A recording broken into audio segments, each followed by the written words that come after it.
Vamos entrevistar agora o senador Alessandro Vieira aqui no Balanço Geral. Quero sua participação pelo WhatsApp e também pelo Facebook, pelas redes sociais do portal A8SE.com. Senador, muito obrigado por sua presença aqui. Uma boa tarde. Boa tarde, Vamos falar Boa tarde, sobre a situação, né? O clima lá em Brasília. Recentemente tivemos muitos problemas com relação ao Congresso, o governo federal, teve vários posicionamentos diferentes, inclusive o grupo que o senhor faz parte lá como senador. Foi resolvida essa situação, o governo federal chegou a um consenso com o Congresso, mas esse consenso foi o ideal que todos esperavam? Não, é muito importante que o cidadão entenda com clareza que você tem mais de um grupo dentro do Congresso. Você não pode colocar todo mundo no mesmo saco. Você tem efetivamente um grupo que ainda é corrupto, fisiológico, que está preocupado em renda e verbas propriamente ditas, mas cada vez mais você tem pessoas que estão preocupadas com a gestão pública. E o que a gente tem feito lá, especialmente através do movimento Muda Senado, dentro lá do Senado da República, é resistir a essas tentativas de avançar no orçamento. Eu preciso que o orçamento funcione bem para atender justamente quem estava assistindo agora. Saúde pública, educação, segurança. A verba tem que existir e ela tem que ser distribuída de uma forma eficiente.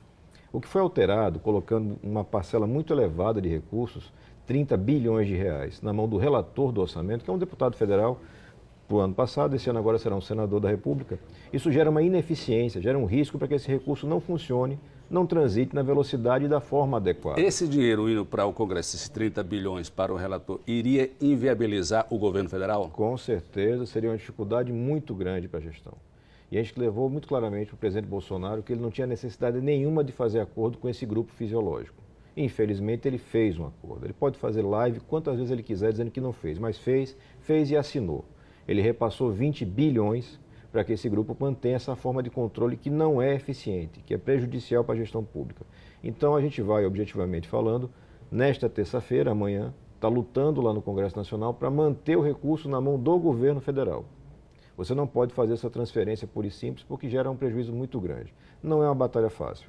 Você está falando de recursos muito elevados e de grupos de parlamentares que têm interesses diversos, alguns deles focados efetivamente em ter cada vez mais recursos nas mãos. O senador, a gente está acompanhando, o mundo está assim, passando por um período meio crítico aí por causa do coronavírus, as bolsas em baixa, o dólar subindo, a situação. Isso aqui no Brasil, como é lá em Brasília, o governo federal e o Congresso estão observando isso? Isso pode chegar com força, essa crise pode aumentar aqui no Brasil? Sim, infelizmente a gente tem uma expectativa que não é positiva, a gente tem um cenário global de crise se assentando, por conta do coronavírus e por conta de uma crise no petróleo, a maior crise dos últimos 30 anos. A Petrobras hoje perdeu quase 70 bilhões de reais em valor de mercado. Isso é culpa do governo federal? Não se pode atribuir isso a uma culpa do governo federal, mas o governo não está apresentando soluções. E aí entra a esfera dele fazer alguma coisa. Então é preciso que o presidente Bolsonaro, especificamente ele, que é quem foi eleito, coloque o pé no chão, converse com a sociedade e encontre soluções para esses problemas. Em 2008 a gente enfrentou uma crise grave, conseguimos contornar razoavelmente e novamente agora aparece um cenário muito forte de crise. Isso vai impactar porque o Brasil já está em pré-recessão. O crescimento do PIB foi muito baixo. Você tem uma massa de desempregados acima de 12 milhões de cidadãos brasileiros. Não tem emprego, não tem expectativa. Então você tem que criar mecanismos e está faltando para o governo musculatura para fazer esse trabalho. Da nossa parte, como congressista, como senador, a gente apresenta propostas, soluções, sugestões para que as coisas sejam feitas e apoia aquilo que for em benefício do Brasil. É um momento que exige muita união, sob pena de você ter prejuízos severos para a população. Esse PIB que o senhor acabou de citar aí, ele não foi negativo, mas foi abaixo do esperado. Isso significa o quê para a economia do Brasil? Porque muito foi falado isso daí em grupos do WhatsApp, na imprensa e tudo mais. Mas há poucos anos nós tivemos PIB negativo. Sim. O que significa esse 1,1%? Significa um crescimento muito pequeno, praticamente inefetivo e não gera emprego. O que a gente precisa no Brasil? Emprego e renda. Um crescimento de economia deste padrão não está gerando emprego, não está gerando renda na necessidade que nós temos.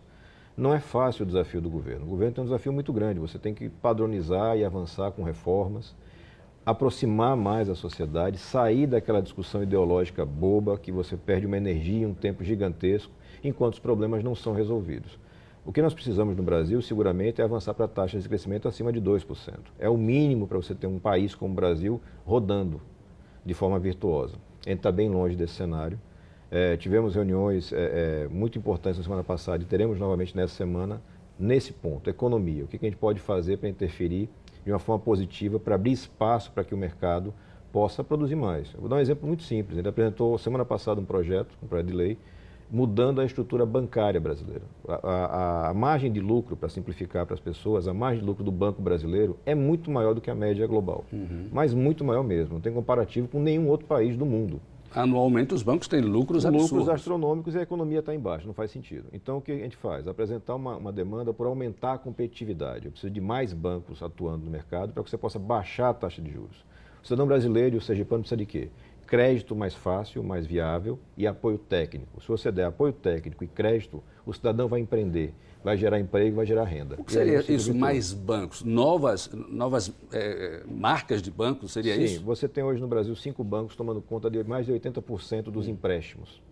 E aí eles firmam entre eles uma margem de lucro, o chamado spread bancário, que tem lucro e mais necessidade operacional, é a diferença entre o custo que o banco tem para captar o dinheiro, ou seja, você coloca na poupança, por exemplo, ele remunera para você com um percentual bem baixinho. E ele empresta esse mesmo dinheiro na outra ponta por um valor muito alto, uma taxa muito mais alta, é a margem que ele tem. A gente está trabalhando e o Banco Central vem sendo parceiro nesse sentido para diminuir essa margem. A tecnologia tem ajudado muito isso, tem aparecido vários outros bancos financeiros pela internet. São as chamadas fintechs, né? São as financeiras de base tecnológica, estão avançando, mas esse avanço é lento e o Brasil tem pressa. O Brasil tem problemas muito sérios que se arrastam há décadas. Ou a gente enfrenta os problemas e começa a apresentar soluções reais, concretas, baseadas em bons estudos do Brasil e de fora do Brasil, ou a gente vai ficar estagnado, esperando que o mercado se resolva sozinho e não resolve. Que a gente está falando de banco, o senhor tem acompanhado a situação do Banese aqui recentemente. Sim. O presidente do Banese esteve na Assembleia falando sobre o fechamento de algumas agências aqui no interior do estado. O senhor tem acompanhado? Sim, a gente tem acompanhado e a gente vê a atuação do Banese de uma forma muito negativa. O Banese não serve para aquilo que ele deveria servir, que é atender ao sergipano, ser um banco de fomento, um banco que estimule a economia sergipana. Ele tenta se portar como um banco comum, que sobrevive de taxas elevadas de juros cobradas especialmente dos servidores públicos e reduzindo sua operação e sua disponibilidade para o cidadão na ponta. Está errado. Não é isso que o governo tem que fazer. O governo tem que permitir que o cidadão que quer fazer um empreendimento, eu vou lhe dar um exemplo, a gente está trazendo uma emenda parlamentar de um valor baixo, relativamente baixo, R$500 milhões, que vai capacitar 1.000 jovens que querem ser empreendedores, querem abrir seu negócio, querem ter a possibilidade de gerar renda. É assim que você interfere na sociedade positivamente. Você não pode fazer do Banese apenas uma máquina de patrocínios escolhidos politicamente, porque é assim que funciona, todo mundo sabe, Sergipe é pequeno, e uma máquina para gerar alguns recursos e algumas vantagens para poucos poderosos. Tem que expandir a operação, mas expandir de uma forma inteligente e focada no pequeno. Sergipe tem potencialidades, tem condições de dar um salto assim, muito grande, muito expressivo na economia, mas sem gestão você não vai para lugar nenhum. Por falar em gestão, você tem acompanhado, de todas as entrevistas, eu faço sempre essa pergunta. A análise que o senhor faz da gestão do governo Belivaldo Chagas, nesses 2 anos agora de governo efetivo, mas antes ele fazia parte do grupo, eu sempre saliento isso, não é algo novo. Então, o senhor tem acompanhado, o senhor acha que ainda está muito tímido? Foi a resposta que o senhor nos deu logo no início. Ainda está muito tímido. Sim. Lá para cá, ele avançou, já resolveu algumas situações, como ele efetivamente disse que chegou para resolver? Não. O governo Belivaldo já afirmou uma característica. É um governo que não enfrenta os problemas. Ele tem amarras, ele tem problemas políticos, ele faz parte de um grupo que manda em Sergipe há 20, 30 anos e é o grupo que afundou Sergipe. Os piores indicadores, educação, segurança, saúde, você tem melhoras tímidas, segurança melhorou acompanhando a tendência nacional, eu conheço a minha área. As pessoas, os profissionais se matam trabalhando, se esforçam no limite e você vem melhorando um pouco, mas está muito longe de ser uma coisa organizada, pensada. E essa marra que Belivaldo Chagas tem, ele não consegue romper. Ele vai ser sempre membro desse grupo comandado por Jackson, que atola o Estado todo em empréstimos, endividamento. Você acredita então que para ele conseguir ter um governo efetivo, ele teria que ser independente dessas amarras? Com certeza. Eu disse isso pessoalmente, que minhas coisas são sempre muito claras, olhando no olho e falando objetivamente. Eu disse isso a Belivaldo no intervalo do primeiro para o segundo turno. Com esse grupo político que lhe cerca, você não tem a menor condição de tirar Sergipe do atoleiro em que ele está. E continuo com a mesma convicção. Eles não vão fazer isso, eles não conseguem e não querem, porque eles sobrevivem dessa máquina inchada, ocupada por cargos comissionados em excesso, sem ter uma qualidade na gestão. A equipe técnica tem que ser técnica de verdade. E você tem em pouquíssimas áreas, em pouquíssimas secretarias. Até hoje ainda não tem um técnico no turismo, para você ter uma ideia. O Nordeste inteiro sobrevivendo de turismo e Sergipe atrasado. O interino que está ocupando, que é Salles, que é uma pessoa muito correta, é melhor do que os outros, mas é interino, ele não é técnico da área, ele não está avançando no que precisa avançar. Sergipe, eu repito sempre, tem todas as potencialidades, é o menor estado da federação, não se admite, não é razoável você até hoje viver com estradas esburacadas. É o menor estado. Quando você conversa com parlamentares dos outros estados e você mostra o problema de Sergipe e o tamanho, o custo do que seria uma solução, eles ficam abismados. Mas por que não resolve? Não resolve porque as pessoas que passaram antes não queriam resolver, elas queriam permanecer no poder. E para permanecer, eles mantêm o cidadão na necessidade, para poder, na hora, oferecer uma vaga, furando uma fila no hospital.